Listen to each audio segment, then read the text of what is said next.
దేవుడికి ఇష్టమైనటువంటి వాడుగా జీవిస్తున్నావా? ఇది ఇష్టమైనటువంటి వాడిని పిలుచుకుంటున్నాడు. రండి, సుంకపు మెట్టు దగ్గర ఉన్న భర్తని పిలిచాడు. రా, పన్నులు వసూలు చేస్తున్నటువంటి జక్కయ్యని పిలిచాడు. పాపలను రక్షించుటకు, నశించిన వాడిని వెతుకుటకు మనిషి కుమారుడిగా లోకానికి వచ్చాడండి. చూడండి, జక్కయ్య ఏమని చెప్తున్నాడు? ప్రభువా, నేను ఎవరి వద్ద నేను దేన్నైనా అన్యాయంగా తీసుకునేట్లా 1కి 400 చెల్లిస్తానని చెప్తున్నాడు. జక్కయ్య ఉన్న గొప్ప విలువైనటువంటి పాప క్షమాపణ అనుభవం దేవుడు చూచాడండి. ఈరోజు దేవుని సన్నిధిలో కూర్చొని నీ పాపంతో నువ్వు కూర్చొని నువ్వు ప్రార్థన చేస్తే దేవుడు వినడు. ఎందుకంటే యెషయా గ్రంథం 59:1 రక్షింపకున్నట్టు యెహోవా హస్తము కురుచు కాలేదు కానీ, విననేరకున్నట్లు ఆయన చెవులు మందము కాలేదు కానీ, నీకును ఆయనకు నీ పాపం అడ్డముగా ఉన్నవి. ఈరోజు నీ పాపంలో దేవునికి అడ్డంగా ఉన్నావని నేను జ్ఞాపకం చేస్తూ ఉన్నా. నువ్వు ఎన్నిసార్లు కన్నీరు పెట్టి ప్రార్థన చేస్తున్నా ప్రార్థన జవాబు రావడం లేదు. ఎన్నిసార్లు ఉపవాస ప్రార్థన నుండి చేసినాక నీ ప్రార్థన జవాబు రావడం లేదంటే నీలో పాపం ఉన్నది సత్యాన్ని జ్ఞాపకం చేసుకుని ఈ యొక్క సమయంలో నీకు మనవి చేస్తూ ఉన్నా. చాలా మంది అంటే, పాస్టర్ గారు నేను ఎన్నిసార్లు ప్రార్థించినా కానీ నా జవాబు రావడం లేదండి. కారణము వారిలో పాపం ఉన్నది. పాపాన్ని బట్టి దేవుడు దూరంగా వెళ్ళిపోతుంది, ప్రార్థన వినడం లేదు. యెషయా గ్రంథం 59:1 రక్షింపకున్నట్టు యెహోవా హస్తం కురుచు కాలేదు కానీ, విననేరుకున్నట్టు ఆయన చెవులు మందము కాలేదు కానీ, నీకును ఆయనకును నీ పాపము అడ్డంగా ఉన్నవి. అవును ప్రియులారా, నువ్వు ప్రార్థన చేస్తున్నావు, కన్నీటి పెట్టి ప్రార్థన చేస్తున్నావు, నీ పాపములు అడ్డంగా ఉన్నాయి. ఈరోజు నీ పాపాన్ని తొలగించుకో. బైబిల్ వాక్యంలో 1 అధ్యాయము 8, 9, 10 వచనాలు చదివినప్పుడు మన పాపం మనం ఒప్పుకొని ఆయన నమ్మదగిన వాడు నీతిమంతుడు కనుక సమస్త దుర్నీతిని మనం తొలగించని నీ యొక్క వాక్యం జ్ఞాపకం చేస్తుంది. ఈ యొక్క వాక్యాన్ని జ్ఞాపకం చేసుకోండి. పాపాలు విడిచిపెట్టండి. దేవుని సన్నిధిలో కూర్చొని ప్రార్థన చేయండి. యథార్థమైన హృదయంతో ప్రార్థన చేయండి. దేవుడు నీ యొక్క ప్రార్థనని ఆలకిస్తాడు. అందరూ కూడా మీరు నిద్రపోతారని నాతో మాట్లాడాడు. మరణ పడకలో నేను మద్రాసు జనరల్ హాస్పిటల్లో పడుకున్నప్పుడు దేవుడు నాతో మాట్లాడాడు. నాకు భయంకరమైనటువంటి ఒక వ్యాధి వచ్చిందంటే, ఎప్పుడు కూడా రక్తం పోతూ ఉంటుంది. రక్తస్రావం కలిగిన స్త్రీ ఏ విధంగా రక్తం పోతుంది, రోగం నాకు వచ్చింది. ఈ నెల్లూరులో అంతా కూడా అన్ని హాస్పిటల్కి తిరిగేశాను. ఏ డాక్టర్ కూడా నన్ను బాగు చేయలేదు.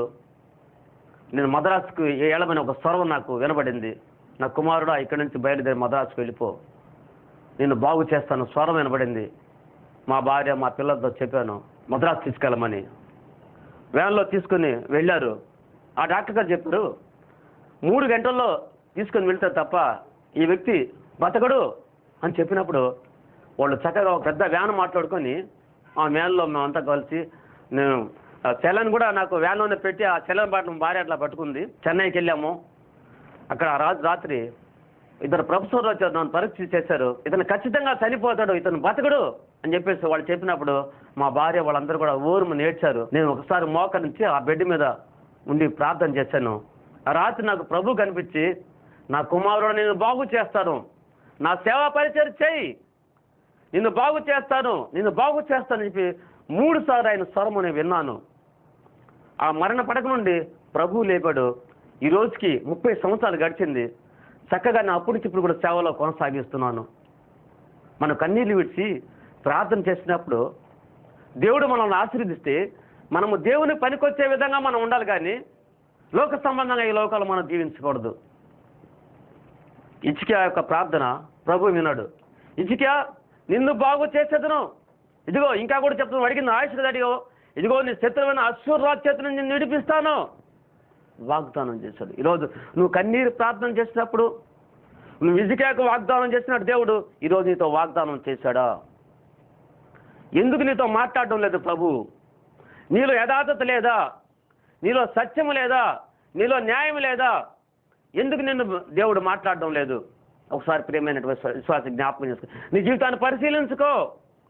నువ్వు కన్నీళ్ళు విడిచినప్పుడు హిజ్కియాతో మాట్లాడిన దేవుడు ఈరోజు నీతో కూడా మాట్లాడాలి. నాతో మాట్లాడిన దేవుడు ఈరోజు నీతో కూడా మాట్లాడాలి.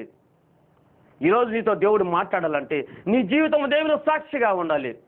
రక్తస్రావము కలిగినటువంటి స్త్రీని చూసి, కుమారుని నీ విశ్వాసం స్వస్థపరచను. చూడండి, రక్తస్రావము కలిగిన స్త్రీతో ఉన్నాడు, కుమారే నీ విశ్వాసం స్వస్థపరచను. ఇలాంటి విశ్వాసం నీకు ఉన్నదా? రక్తస్రావం స్త్రీ కలిగిన విశ్వాసం నీలో ఉన్నదా? కనుకనే దేవుడు ఆ స్త్రీని బాగు చేశాడు.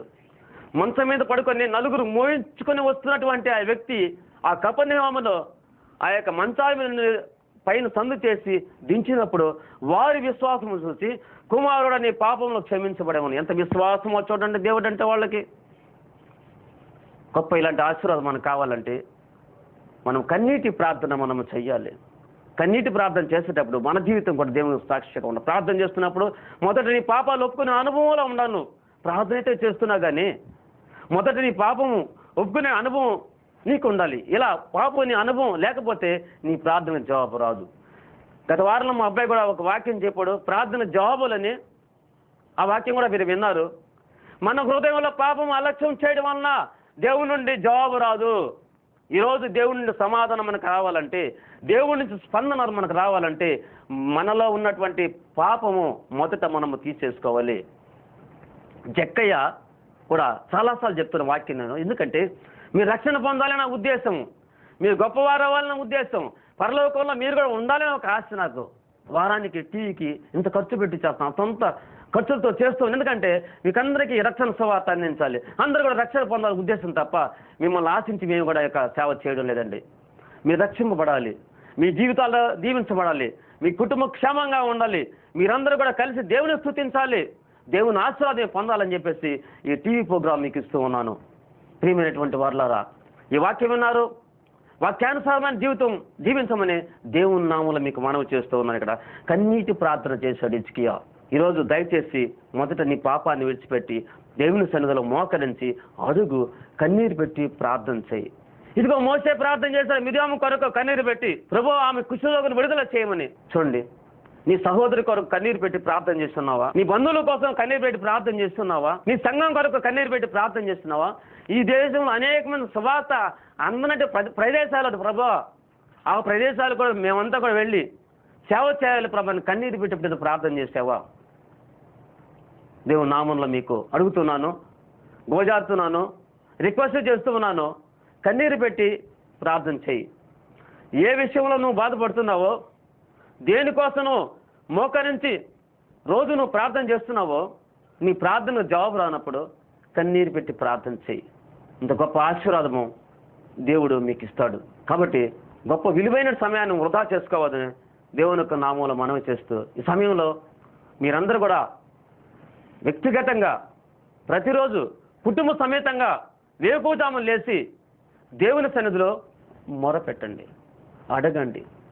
దావీదైతే కీర్తన గ్రంథం 4వ అధ్యాయము 4వ వచనం చూస్తే, పడకల మీద ఉండగానే దావీదు మహారాజు ప్రార్థన చేశాడు.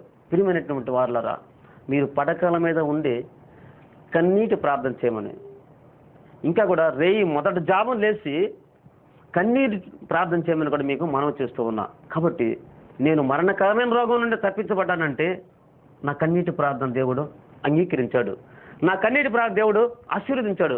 ఈరోజు నిన్ను నీ ప్రార్థనని ఆశీర్వదించాలంటే, నిన్ను నీ కుటుంబాన్ని ఆశీర్వదించాలంటే నీ జీవితంలో కన్నీటి ప్రార్థన కలిగి ఉండాలి. ప్రేమని విశ్వాసి కన్నీటి ప్రార్థన కలిగి ఉండాలి. నువ్వు చేసేటప్పుడు ఈ హృదయం యథార్థతగా ఉండాలి. అలాంటప్పుడు హిజ్కియాను ఆశీర్వదించినట్టు నిన్ను కూడా ఈ దినము ఆశీర్వదిస్తాడు. ప్రార్థన చేసుకుందాము. దయగలిగిన తండ్రి, ప్రేమ కలిగిన ప్రభువా, యేసుక్రీస్తు ప్రభు నామములో నీకు వందనాలు. ప్రభా, నీ ప్రజలు ఎంతో మంది ప్రభా ఈ టీవీ ముందు ఈ కూర్చొని వాక్యం విన్నారు తండ్రి. తండ్రి వాళ్ళని ఆశీర్వదించండి, వాళ్ళని దీవించండి. ఎవరైతే ప్రభా ఈ సమయంలో మోకరించి కన్నీరు కార్చి ప్రార్థన చేస్తూ ఉన్నారో ఇప్పుడే విడుదల సహాయం చేయమని ప్రార్థన చేస్తున్నా తండ్రి.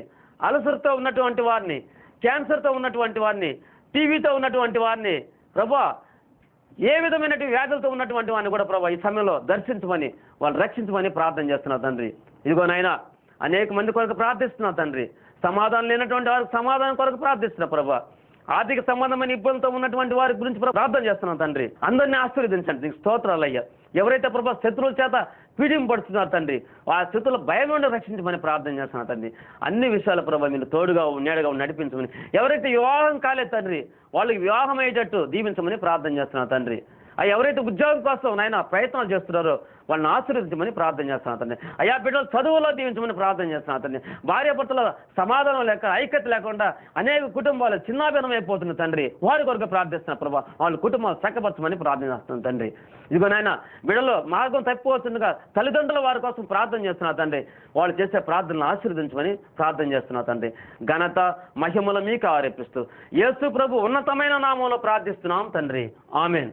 ఆశీర్వాదము మన తండ్రి అయిన దేవుని ప్రేమ, మన ప్రభు అయిన యేసుక్రీస్తు కృప, పరిశుద్ధాత్మక నిత్యాన సహవాసమును ఇప్పుడును ఎల్లప్పుడును సదాకాలము తోడే ఉండును గాక. ఆమేన్. మీకందరూ కూడా వందనాలు. ఈ కార్యక్రమం మీకు నచ్చినట్లయితే ఈ స్క్రీన్ మీద కనబడుతున్నటువంటి నెంబర్లకు మాకు ఫోన్ చేయండి. మీకోసం మేము ప్రత్యేకంగా ప్రార్థన చేస్తాము. రోగుల కొరకు ప్రత్యేకంగా ప్రార్థన చేస్తాము. మీకందరూ కూడా వందనాలు.